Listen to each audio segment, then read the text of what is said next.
जय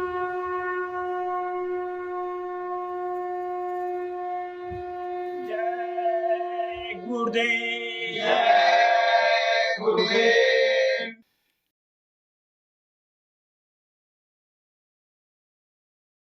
जय गुरुदेव। जय गुरुदेव। काम करते रहो, नाम जपते रहो, वक्त जीवन का यूं ही निकल जाएगा। काम करते रहो, नाम जपते रहो, वक्त जीवन का यूं ही निकल जाएगा। गर लगन सच्चे सतगुरु से लग जाए तो सारी जीवन का नक्शा बदल जाएगा। गर लगन सच्चे सतगुरु से लग जाए तो सारे जीवन का नक्शा बदल जाएगा। वक्त जीवन का यूं ही निकल जाएगा। वक्त जीवन का यूं ही निकल जाएगा। कोल्ह की नाये तन मन से करूँगा वफा। कोल्ह की नाये तन मन से करूँगा वफा। पर गया भूल कुछ ना कमाया नफा। पर गया भूल कुछ ना कमाया नफा। हो के मस्ती में तू मूल धन खो दिया। हो के मस्ती में तू मूल धन खो दिया। आखिरी में तेरा सर कुचल जाएगा। आखिरी में तेरा सर कुचल जाएगा। वक्त जीवन का यूं ही निकल जाएगा। वक्त जीवन का यूं ही निकल जाएगा। 1,84 में मन किया दुख सहन। 1,84 में मन किया दुख सहन। पाया मुश्किल से है ये मनुष्य का तन। पाया मुश्किल से है ये मनुष्य का तन। राह चलते रहो करके सीधी नजर। राह चलते रहो करके सीधी नजर। पैर नाजुक है नीचे फिसल जाएगा। पैर नाजुक है नीचे फिसल जाएगा।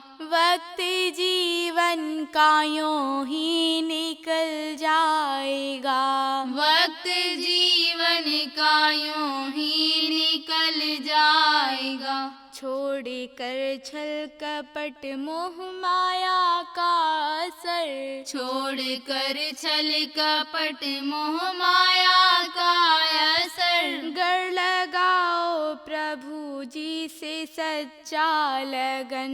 गर लगाओ प्रभु जी से सच्चा लगन। संत कहते हैं करके दया जीव पर। संत कहते हैं करके दया जीव पर।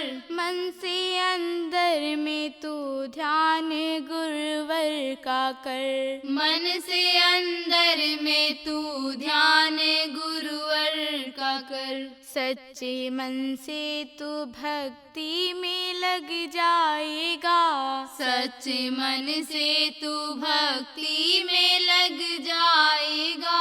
तेरा आवागमन सब छूट जाएगा। तेरा आवागमन सब छूट जाएगा। वक्त जीवन का यूं ही निकल जाएगा। वक्त जीवन का यूं ही निकल जाएगा। काम करते रहो, नाम जपते रहो।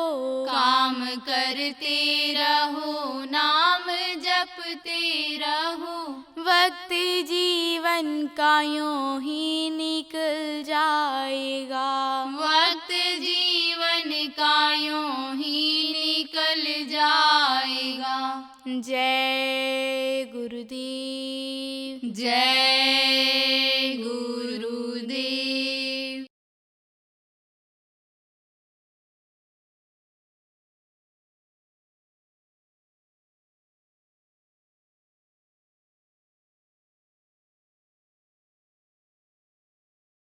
शरीर जब बुढ़ा हो जाता है तब चलने फिरने लायक आदमी नहीं रह जाता है। आँख की रोशनी कमजोर हो जाती है, कान से सुनाई नहीं पड़ता है, जबान से आवाज साफ नहीं निकलती है। धीरे धीरे धीरे बदलाव आते आते एक समय ऐसा आ जाता है कि बुढ़ा आदमी उठ बैठ तक नहीं पाता है, उठना बैठना मुश्किल हो जाता है। तब लोग कहते हैं भाई कुछ समय के लिए ही अब ये हैं, अब तो समझ लो पकाम है, गिरेंगे ही ये लोग सोचने लगते हैं। बुढ़ापा आते ही आप ये समझो कि टेलर एक तरह से दिखाई पड़ने लगता है। टेलर किसको कहते हैं आप नहीं जानते हो? जो लोग सिनेमा देखने जाते हैं उनको मालूम है, जब आधा सिनेमा दिखा लेते हैं और पानी पेशाब के लिए छुट्टी होती है जिसको इंटरवल बोलते हैं, तब जो आने वाली पिक्चर होती है उसका थोड़ा सा हिस्सा दिखाते हैं कि इसको देख करके फिर देखने के लिए लोग आवें। तो ये टेलर बुढ़ापा में ही दिखाई पड़ने लग जाता है कि एक दिन इसको तुमको खाली करना पड़ेगा, इस शरीर से भी अब तुम मोह छोड़ो। लेकिन प्रेमियों अब पछताए होत क्या, जब चिड़िया चुग गई खेत, जब तक शरीर में ताकत है तब तक नहीं होश आया। तो बुढ़ापे में फिर क्या हो पाएगा? बुढ़ापे में कुछ नहीं हो सकता। बुढ़ापा बड़ा कठिन होता है। जवानों बताऊं तुमको, मैं भी जब जवान था तब मुझको ये अनुभव नहीं था कि बुढ़ापा में ऐसा हाल होता है कि तबीयत खराब होती है, थकावट ज़्यादा आती है, तकलीफ़ें आती हैं। लेकिन अब मैं भी बुढ़ापा झेल रहा हूँ। हमारी उम्र के कम के उम्र के बहुत से लोग चले गए दुनिया से, बहुत से लोग आराम कर रहे हैं। 76 साल की उम्र हो गई तो असर तो आएगा शरीर के ऊपर।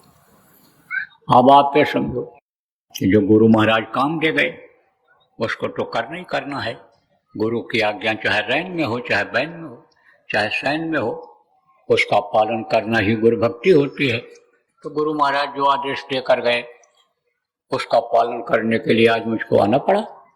नहीं तो मेरी भी तबीयत तो बराबर नहीं रह रही है पहले जैसा था। हिम्मत तो बहुत है, हौसला तो बहुत है, लेकिन जब सोचता हूँ तो शरीर साथ नहीं देता है। तो यही बात जवानों समझो कि बुढ़ापा आएगी। और बुढ़ापा आएगी जब, तब ये जिसको अपना काम कहते हो ये कोई काम आपके काम नहीं आएगा। जिन लड़के बच्चों को आप कहते हो मेरे बच्चे हैं, मेरी पत्नी है, बच्चियों जिनको आप अपना पति मानती हो, आखिरी वक्त पर यह भी कुछ नहीं कर पाएंगे, ऐसे खड़े रहेंगे जब समय पूरा होने को होगा। और आप पुकारते रहोगे, चिल्लाते रहोगे बचाओ बचाओ बचाओ, लेकिन वो बचा नहीं पाएंगे। कितना भी पहलवान हो, बलवान हो, लेकिन वो बचा नहीं पाएंगे। किससे बचावें? अरे जब देखें किसी को तभी से तो बचावें। तो वो जो इसको खाली कराने के लिए आते हैं, जिनको यमराज का दूत कहते हैं, इस मनुष्य शरीर में ये जो परमात्मा की अंश जीवात्मा है, इन्हीं दोनों आँखों के बीच में बैठी हुई है, बहुत दिन से है। माँ के पेट में जब बच्चा 5 महीना 10 दिन का हो जाता है तभी ये डाल दी जाती है, और तब से अब तक है। सबके अंदर है, आपके अंदर भी है, हमारे अंदर भी है, सबके अंदर में है। वही आत्मा आप पे समझो कीड़ा मकोड़ा सांप गोजर बिच्छू में सब में है, वही आत्मा है। तो वो आत्मा तभी से इसमें है। कोई 10 दिन अगर किसी घर में रह ले, 15 दिन घर में रह ले और उसको कहो घर खाली करो, तो खाली करने का मन नहीं कहता है। और इतना दिन से ये जीवात्मा इसमें बैठी हुई है, इस मनुष्य रूपी मंदिर में, इस मनुष्य रूपी मकान में, तो वो निकलना चाहती है, नहीं निकलना चाहती है, लेकिन काया कुटी खाली करना पड़ेगा। अरे मन मुसाफिर निकलना पड़ेगा, एक न एक दिन तो निकलना ही पड़ेगा। और ऐसे नहीं निकलोगे, ऐसे नहीं मानोगे तो यमराज तो बनाएंगे। यमराज का काम क्या है? जीवात्मा को शरीर से निकलवाना। जैसे देखो बैंक वाले रुपया पैसा कर्जा देते हैं और कोई नहीं दे पाता है तो उसके आदमी भेजते हैं कि जाओ रुपया वसूल करके लाओ, तो वो आदमी रखते हैं और वो वसूल करके लाते हैं, जबरदस्ती लाते हैं, नहीं देता है तो ले जाते हैं, बंद कर देते हैं हवालात में। इसी तरह से उनके जो आदमी होते हैं, सिपाही होते हैं, उनको क्या कहा जाता है? यमदूत। वो यमराज के सिपाही होते हैं, वो खाली कराने के लिए आते हैं और 1 मिनट का भी समय नहीं देते हैं। और उनका चेहरा मोहरा इस तरह का होता है कि देखते ही मरने वाले का होश फाका जिसको कहते हैं हो जाता है, घबरा जाता है। आवाज इतनी तेज उसको सुनाई पड़ती है कि जैसे मालूम पड़ता है पहाड़ टूट रहा हो। एक देखो बादल ये होता है, अब बादल टकराता है जब तो कितनी तेज आवाज आती है, पहाड़ जब टूटेंगे ये टकराएंगे तब सोचो कितनी तेज आवाज आएगी। धरती के ऊपर कोई चीज गिर जाता है, देखो तेज आवाज होती है, तो आप ये समझो कि हड्डी हड्डी चटकने लगती है। किससे चटकती है? आवाज से चटकने लग जाती है, दर्द पैदा हो जाता है। और चेहरा उनका इतना कुरूपी भयंकर होता है कि आंख की रोशनी ही जैसे खत्म हो जाती है। आप ये समझो उस वक्त पर ये जबान तो चली हो जाती है। कैसे? जैसे आदमी कहीं जा रहा हो और अचानक कोई शेर आ जाए, अचानक कोई ऐसी चीज आ जाए कि जिससे वो डर जाए, तो कुछ बोल पाता है? वो ऐसे करता है। सपने में देखो बहुत से लोग वो ऐसे करते हैं। क्यों? अचानक आया, दबा दिया। वो शक्तियां दबाती हैं। कौन शक्ति? जिनको इन आंखों से देखा नहीं जा सकता है। कोई भूत कहता है, कोई जिन्न कहता है, कोई प्रेत कहता है, कोई कुछ कहता है। तरह तरह की ये शक्तियां ये भी ऐसे घूमती रहती हैं। ये ऐसे ही लिंग शरीर में वो भी होते हैं। कौन होते हैं? यमराज के दूत। तो जब वो आते हैं, उनकी आवाज को सुनता है, जब उनको देखता है तो मरने वाला का जबान तुतला हो जाता, बोल नहीं पाता है। आप ये समझो गला उसका जब रुंधने लगता है तब आवाज साफ नहीं निकलती है, पानी मांगता है। क्यों मांगता है? क्योंकि सिमटाव होता है। अब बीच में आपको और बता दें कि सिमटाव कैसे होता है, जो आप सत्संगी हो आप समझोगे इस बात को। देखो जीवात्मा यहाँ बैठी है इन दोनों आंखों के बीच में, और इसकी ताकत से ही ये पूरा शरीर चलता है। तो जैसे आपका यह पानी का इंजन होता है, जैसे मोटर कार का इंजन होता है, मोटरसाइकिल का इंजन होता है, पुर्जों को इकट्ठा करके और बनाया जाता है। जैसे कपड़ा में ताना बाना होता है, ऐसे शरीर का ताना बाना है। यह शरीर जो बना हुआ है, यह ऐसा शरीर बना है कि इसको आदमी नहीं बना सकता है। यह कैसे बनता है? माँ के पेट में बनता है। 6 तरह की शक्तियां हैं, जन्म प्रणामी विद्युत क्षेत्र, और ये जल पृथ्वी अग्नि वायु और आकाश, ये 5 तत्व हैं। माँ के अंदर ये तत्व और ये शक्ति जो रहती है, उससे माँ के पेट में ये बच्चा बनता है। इसमें 72,000 नाड़ियां हैं, नसें लाखों की संख्या में हैं। अंदर में मांस है, इसके हड्डी है, हड्डियों से नसें से चिपकी हुई हैं। आप मिला पिंगला सुषुम्ना या प्रमुख नाड़ियां 3 हैं, उनसे ये नसें सब जुड़ी हुई हैं। ऐसे शरीर के अंदर में कमल है, चक्र हैं, वो चक्र चलते रहते हैं। जो चक्र चलता रहता है वो स्थान आप समझ लो कि यानी गति में रहता है। गति किसको कहते हैं? वो भी चलता रहता है। और अभी जैसे पाखाने का मुकाम है, पेशाब जहाँ से निकलता है, गुदा चक्र पाखाने का मुकाम, और इंद्रिय चक्र यानी पेशाब का जहाँ से पेशाब निकलता है उसको कहते हैं। जब वो रुक जाता है तब पता नहीं चलता है, टट्टी हो जाए, पेशाब हो जाए, पता नहीं चलता है। आप ये समझो कि ये चक्र पेट का रुक जाए, वो कि शरीर में आप ये समझो कि रक्त का संचार नहीं होगा। डालोगे पेट में जाएगा, लेकिन वो अपना काम नहीं करेगा। जैसे आपकी चक्की होती है, आटा वाली चक्की, उसमें आप डाल दो गेहूं, लेकिन अंदर में अगर कोई नट बोल्ट ढीला पड़ गया तो समझो कि आटा उसमें नहीं निकलेगा, पिसेगा नहीं वो। ऐसे ही समझ लो, ये यहाँ हृदय चक्र है, यहाँ पर ये रुकता है, आप ये समझो तो यानी समझो कि स्थान सब शून्य पड़ता जाता है। ऐसे यहाँ पर यह कंठ चक्र है, ये जब रुक जाता है तब आप ये समझो कि नीचे से संबंध खत्म हो जाता है। अब जो हालत में होता है, ये जब कुंडलिनियों को लोग जगाते हैं तब होता है, चक्रों का भेदन करते हैं तब होता है, आप समझो प्राणों को खींचते हैं तब होता है, और एक मरते समय होता है। तो जो ऐसे समय में होता है, सूरत शब्द योग की साधना प्रेमियों जो आप करते हो, नए लोगों को आज जो बताया जाएगा, आप समझो कि इसमें भी होता है। लेकिन इसमें जो 10 प्रकार के ये प्राण हैं, 5 प्रकार का प्राण अन्य नीचे की तरफ ये रह जाता है, ये सब इससे निकलते नहीं, ऊपर खाली नहीं करते हैं। और जीवात्मा अपने स्थान से आगे नहीं बढ़ती है, अपने स्थान से ही शब्द को पा करके उसको पकड़ करके ऊपर जाती है, और मृत्यु के समय में वो धीरे धीरे खिसकने लगती है, ऊपर की तरफ खिसकने लगती है, तो नीचे से सबका संबंध खत्म हो जाता है। यह इसका मोटे तौर से आपको जो पढ़े लिखे लोग हो सिस्टम बता दिया। अब मृत्यु कैसे होती है यदि आपको बता दें, देखो प्रेमियों, जब समय पूरा हो जाता है, श्वास की पूंजी खत्म हो जाती है, तो श्वास आप ये समझो बाहर से वो नहीं ले सकता है, अंदर नहीं जाता है। आप समझो तब ये जो प्राण हैं, ये प्राण अपना काम, जो 10 प्रकार के प्राण 10 जगह पर बैठे हुए हैं शरीर को चलाने में, ये ढीला करते हैं। और जीवात्मा जब अपने जगह से सरकती है ऊपर, तो समझो जैसे कहते हैं कि ये जो रीढ़ की हड्डी है, इसकी गुड़िया इधर उधर खिसक गई, तो गुड़िया जब खिसक जाती है, जैसे घुटने में जोड़ होता है, जोड़ जब कहते हैं कि ये जो गोला है, गोला खिसक गया, तब यह काम नहीं करता है। तब आप ये समझो कि ये पैर काम नहीं करता है, और अगर करोगे भी चलोगे भी तो तट पैदा होगा, और एक समय ऐसा आएगा कि घुटना काम करना ही बंद कर देगा और बैठ जाना पड़ेगा।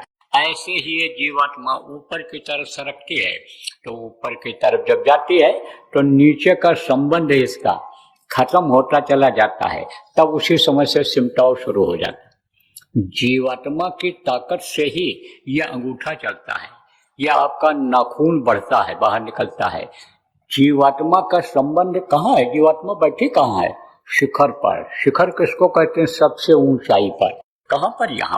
यहाँ पर बैठी है। लेकिन इसका देखने का, जीवात्मा का देखने का रास्ता कहाँ है?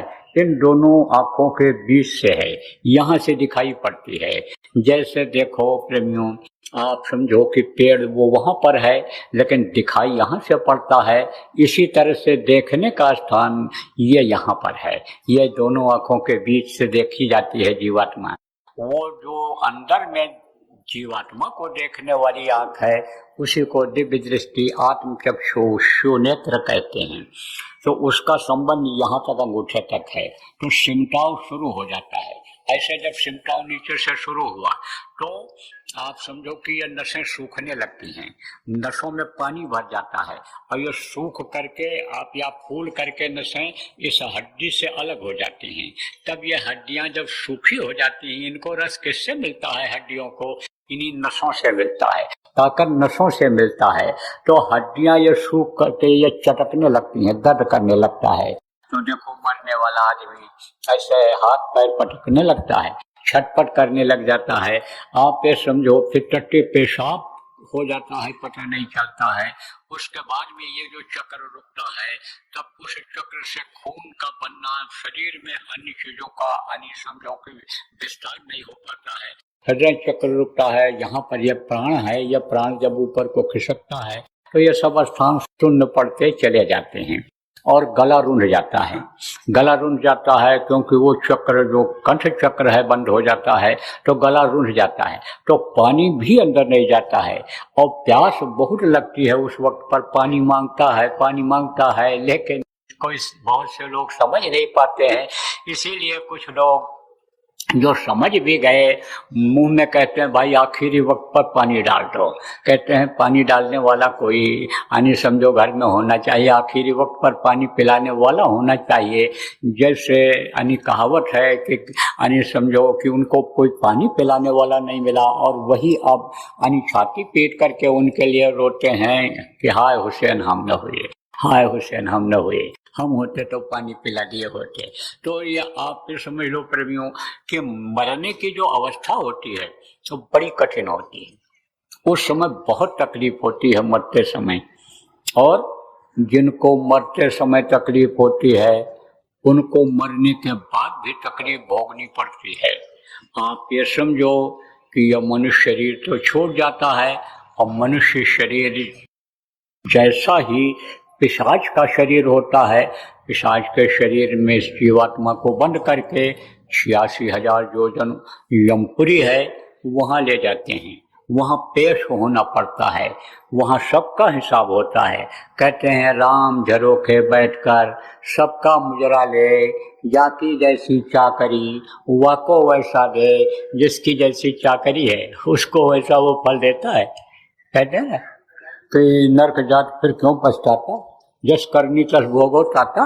इसीलिए तो बार बार समझाया जाता है कि ये शरीर जो भगवान के भजन के लिए मिला है, दया करने के लिए मिला है, इससे दया करो, परोपकार करो, सेवा करो, इससे भजन करो, इससे दूसरे को तकलीफ मत दो। जिन जानवरों को खिला नहीं सकते हो उनको मारो मत, काटो मत, पेट को कब्रिस्तान मत बनाओ, यह मानव मंदिर है।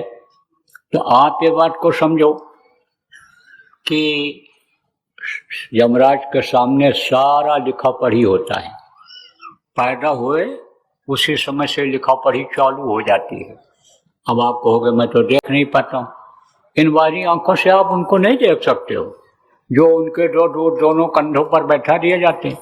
एक अच्छा लिखता है, एक बुरा लिखता है, लिखते रहते हैं। उनकी कलम बंद नहीं होती है, ना उनकी स्याही खत्म होती है और ना उनका समझो आपकी कागज खराब होता है। वो ऐसा कागज नहीं है कि सड़ जाए, गल जाए, आग में जल जाए, वो ऐसा कागज नहीं है। उस पर वो सब लिखते रहते हैं और बराबर वहाँ पहुँचता रहता है। आप जो पढ़े लिखे पुराने लोग बैठे हो, पहले क्या होता था, संदेश लोग भेजते थे, टेलीग्राम करते थे, तो ऐसे बटन दबाते रहते थे, वहाँ छपता रहता था, वहाँ ऐसे लिखावट आती रहती थी और पढ़ने वाले उसको पढ़ लेते थे, हिंदी में अंग्रेजी में पढ़ लेते थे, संदेश एक दूसरे के यहाँ भेज देते थे। टेलीग्राफी मनी ऑर्डर होता था, टेलीग्राफी चिट्ठी होती थी, संदेश जाता था। ऐसे ही वो सबका वहाँ नोट होता चला जा रहा था।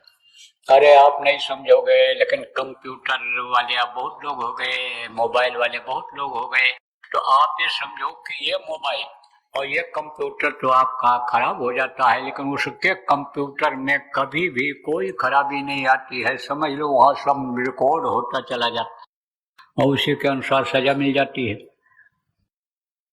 और छोटी मोटी सजा नहीं मिलती है, इन आंखों से दुनिया में देखने वाली जितनी भी सजा है इसका लाखों करोड़ों गुना ज्यादा सजा वहां भोगना पड़ता है। यमराज की अदालत में पेश होने के बाद कहां कहां तक आपको गिनाऊं। अब की बात आप ये समझो कि 42 प्रकार के नरक हैं छोटे बड़े मिला करके, उनमें डाल दिए जाते हैं और एक दो दिन, हजारों वर्ष, लाखों वर्ष तक कर्मों के अनुसार उसमें रहना पड़ता है। किसको? इन्हीं पापी कुकर्मी जीवों को उसमें रहना पड़ता है, जो ये नहीं समझ पाते हैं कि भाई धर्म क्या है, कर्म क्या है, मनुष्य शरीर पाने का मतलब क्या है। और बस गलत साथ पड़ गया और वो गलत संगत पड़ गई और उसी में आदतें खराब हो गई और पूरी करने के बजाय पाप करते रहे। सत्संग न मिलने से जानकारी नहीं हो पाई, कर्म खराब भी हो गए, लेकिन कोई माफ कराने वाला, कर्मों को काटने वाला नहीं मिला। तो उन लोगों को उन नरकों में जाना पड़ता है। और बहुत दिन जब उसमें हो जाता है, सजा पूरी हो जाती है, तब भी यह मनुष्य शरीर नहीं मिलता है। 84 लाख योनियां उसने बनाई हैं। 84 लाख को नरकों का रास्ता भी बंद अभी नहीं हुआ है। नरक में अभी इतनी जगह है कि ये दुनिया संसार में जितने भी आदमी हैं, अगर नरक में डाले जाएं तो भी जगह खाली रहे, क्योंकि उन नरकों का आपने देखा नहीं कितना विस्तार है। अरे ऐसे योजनों में विस्तार है। अरे हजार हजार योजन, हजार योजन के तो उनकी 4 दीवारी ही है। किसकी? यमराज के। यमराज जहाँ रहते हैं, जहाँ वो बैठक करते हैं, जहाँ उनका दरबार लगता है, वो जो 4 दीवारी है वो 1000 योजन की है, सोने की बनी हुई है। उसमें 3 दरवाजे हैं, एक उत्तर की तरफ है, एक पूरब की तरफ है और एक दक्षिण की तरफ। अब उसमें जो ऋषि मुनि होते हैं, वो जब मान लो गए भी यमराज से मिलने के लिए तो पूरब दरवाजे से जाते हैं। उत्तर दरवाजे देव आत्माएं जो मान लो कहीं भी तो उधर से जाती हैं, और उधर ऋषि मुनि उधर उस तरफ से जाते हैं उत्तर वाले, और दक्षिण रास्ते से पापी कुकर्मी जीवों को वहाँ पेश किया जाता है। जैसे कोई गलती करता है, मुलजिम बन गया तो सिपाही लोग जज के सामने पेश करते हैं, ले जाते हैं, ऐसे दक्षिण दरवाजे ले जाते हैं। अंदर का रास्ता कैसा, कटे हुए पत्थर बिछे हुए, भाले लगे हुए, आग की यानी समझो लपटें निकलती रहती हैं, जंगली जानवर, सांप, गोजर, बिच्छू, अरे क्या क्या बताया जाए आप। अरे आज रास्ता बताऊंगा, देखो ना, उस रास्ते से सब दिखाई पड़ता है। आपके इसी मनुष्य शरीर के अंदर में है। गुरु महाराज ने हमको भी बताया तब मालूम पड़ा, नहीं तो हम भी तो ऐसे ही थे, माँ के पेट से पैदा हुए थे। आप ये समझो, ये जरूर है संस्कार अच्छा रहा, इसलिए गुरु महाराज जैसे गुरु मिल गए। तो प्रेमियों, आप ये समझो कि बड़ी तकलीफ नरकों में भोगनी पड़ती है अगर चूक गए तो।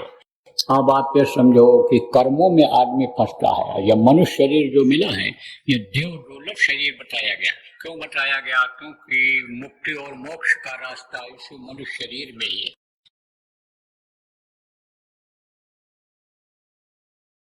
क्योंकि ये परिवर्तनशील संसार है, यहाँ बदलाव होता रहता है। इसलिए जो श्वास बचे हैं, जीने का समय बचा है, उसमें कुछ भजन भाव भक्ति भी कर लो, उसमें प्रभु को याद कर लो, प्रभु को पालो, प्रभु को अंदर में बसा लो। और नहीं तो फिर क्या लेकर तू आया जग में, क्या लेकर तू जाएगा, सोच समझ ले रे मन मूर्ख, आखिर में पछताएगा, पछताना ही हाथ आएगा। देखो बराबर साप्ताहिक सत्संग जो आप लोग करते हो, प्रचार प्रसार जो करते हो, तो ऋषि पूर्णिमा का भंडारा वगैरह या सत्संग वगैरह जो भी आप करते हो, इसको बराबर करते रहो।